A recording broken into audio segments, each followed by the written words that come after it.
కష్టాలు వచ్చినప్పుడు, సమస్యలు వచ్చినప్పుడు, అవసరతలు ఉన్నప్పుడు, వ్యాధులు వచ్చినప్పుడు, గొడవలు వచ్చినప్పుడు ఏం చేస్తారు చెప్పండి? ఎవరి దగ్గరికి పరిగెడతారు? గబగబా ఫోన్ చేస్తారు పోలీస్ స్టేషన్కి, కొందరు గబగబా కోర్టులకు పరిగెడతారు, అంబులెన్స్కి ఫోన్ చేసి అర్జెంటుగా ఎమర్జెన్సీ వార్డులో జాయిన్ అవ్వాలని పరుగులు తీస్తారు. ఏంటంటే చాలామంది మనుషుల దగ్గరికి పరిగెడుతున్నారు ఏదో సాధిద్దామని. ఒక అవసరం వచ్చిందంటే ఆ బ్యాంక్ ఫోన్ చేసి, ఈ బ్యాంక్ ఫోన్ చేసి, ఎవరు లోన్ ఇస్తారని ఆ ఫ్రెండ్ని అడిగి, ఈ ఫ్రెండ్ని అడిగి అప్పుల్లో నుంచి బయటపడదామని. మరి లోకంలో మనం ఉన్నప్పుడు ఈ జబ్బులు, అప్పులు, డబ్బులు ఇవన్నీ అవసరమే. కానీ ఆ అవసరత వచ్చినప్పుడు మొట్టమొదటిగా ఏం చేయాలి? ఎవరి దగ్గరికి వెళ్ళాలి? ప్రభు దగ్గరకు వెళ్ళడం నేర్చుకోండి. హాస్పిటల్కి వెళ్ళటం తప్పులేదు. న్యాయం కొరకు నిజంగా న్యాయం నీ పక్షంలో ఉంటే నువ్వు న్యాయవాదుల దగ్గరికి వెళ్ళటానికి తప్పులేదు. కానీ మన న్యాయాధిపతి, మన పరమ వైద్యుడు, మన స్నేహితుడు, మన ఆలోచనకర్త, మన సహాయకుడు, మన అవసరతలన్నీ తీర్చే ప్రభుతో నీవు మొదటిగా చెప్పుకుంటే, ఆయన సన్నిధికి పరిగెడితే, అది కదండి. ఒక హాస్పిటల్కి వెళ్ళటానికి ఉన్నంత టైం కూడా దేవునికి లేదంటారేంటి? టైం లేదండి, అర్జెంట్ టైం మనల్ని ప్రార్థన మర్చిపోయామంటారే. కానీ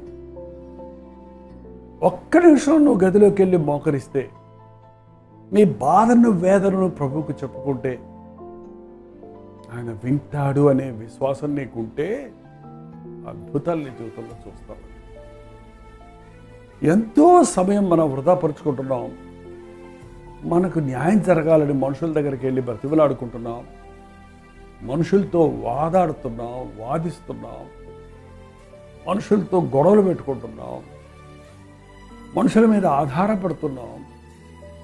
కానీ నిన్ను ప్రేమించి నీ కొరకు ప్రాణమిచ్చిన దేవుడు ఉన్నాడని, నీవు విశ్వాసిగా రక్షించబడిన వ్యక్తిగా, ఆయన కుమారుడిగా, కుమార్తెగా ఉన్నామని గుర్తిస్తే, నీ పరమ తండ్రి నీ ప్రతి అవసరత తీరుస్తాడని విశ్వసిస్తే, నువ్వు మోకరించి ప్రార్థిస్తావు.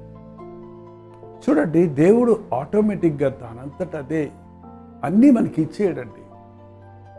ఎందుకంటే ఆయన యందు విశ్వాసం ఉన్నవారిని, ఆయన అంగీకరించిన వారిని, ఆయన వద్దకు వచ్చేవారిని మాత్రమే ఆయన దీవిస్తానన్నాడు. ఆయన కావాలనుకున్న వారికి దేవుడు కానీ ఊళ్ళో వాళ్ళందరికీ దేవుడు కాదు సుమా. ఖచ్చితంగా యేసుక్రీస్తు అందరికీ ప్రభు. కానీ ఎందరు ఆయన్ని అంగీకరిస్తారో వారు మాత్రమే ఆయన బిడ్డలవుతారు. ఎవరు ఆయన్ని ఆశ్రయిస్తారో వారికి మాత్రమే విడుదల దొరుకుతుంది. ఎవరు ఆయనని అడుగుతారో వారికి ఇవ్వబడుతుంది. ఎవరు తడతారో వారికి తెరవబడుతుంది. ఎవరు వెతుకుతారో వారు కనుగొనగలుగుతారు. అడుగుడి మీకు ఇవ్వబడును, తట్టుడి మీకు దొరుకును అని ప్రభు చెప్పాడు కదా. మరి నిజంగా మనం జీవితాల్లో ఏం జరిగినా మనకి ఆప్త మిత్రుడుగా, మన ప్రాణనాథుడుగా మన ప్రభు ఉన్నాడు అన్నది అంత గాఢంగా మనం ఆయన్ని ప్రేమించాలి, విశ్వసించాలన్నది మనం గుర్తిస్తే ధన్యులమవుతాం. పోరాటములు లేకుండా ఉండవు, లోపాలు లేకుండా ఉండవు, సమస్యలు రాకుండా ఉండవు. కానీ సమస్యలలో, పోరాటంలో ప్రభువుని ఆశ్రయిస్తే అద్భుత ఆశ్చర్య కార్యాలు చూస్తాం. అసలు చెప్పాలంటే బైబిల్లో దేవుడు చేసిన అద్భుతాలన్నీ ఊరకే మనుషులను చూపిస్తానికి చేయలేదండి. ఎక్కడ సమస్య ఉందో అక్కడ అద్భుతం జరిగింది, ఎక్కడ కొరత ఉందో అక్కడ అద్భుతం జరిగింది, ఎక్కడ ప్రభువుకు కేక వేశారో అక్కడ జవాబులు దొరికాయి. మీ జీవితంలో నేర్చుకోండి. ఎవరి మీదనో ఆధారపడవలసిన అవసరం లేదు. దేవుని మీద ఆధారపడటం నేర్చుకోండి.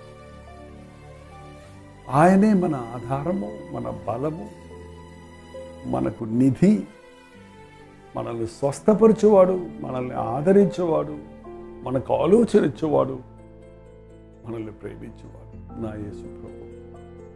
నా యేసు ప్రభు నేను నమ్ముకున్న రోజు నుండి ఈ రోజు వరకు ఆయనే నా ఆపద్బాంధవుడు, ఆయనే నా రక్షకుడు, ఆయనే నా ప్రభు, నా దేవుడు, నా సర్వం. అందువలనే బ్రతకగలుగుతున్నా. మనుషులు నమ్ముకొని ఉంటే అందరూ వాడుకొని ఉపయోగించుకొని పడేసేవారే ఉంటారు. అవసరానికి వాడుకుంటారు మనుషులు, కానీ అవసరతలో ఉన్నప్పుడు సహాయం చేసేవారు బహు తక్కువ ఉంటారు. ఎవరైనా ఉంటే వాళ్ళు క్రీస్తు ప్రేమను కలిగిన వారై ఉంటారు. ఈ రోజు నుంచి ఒక తీర్మానం చేసుకోండి. మీకు ఏది కావాల్సి వచ్చినా, ఏ సమస్య వచ్చినా, ఏ బాధ వచ్చినా మొట్టమొదటిగా ప్రభు పాదాల దగ్గరికి పరిగెత్తండి.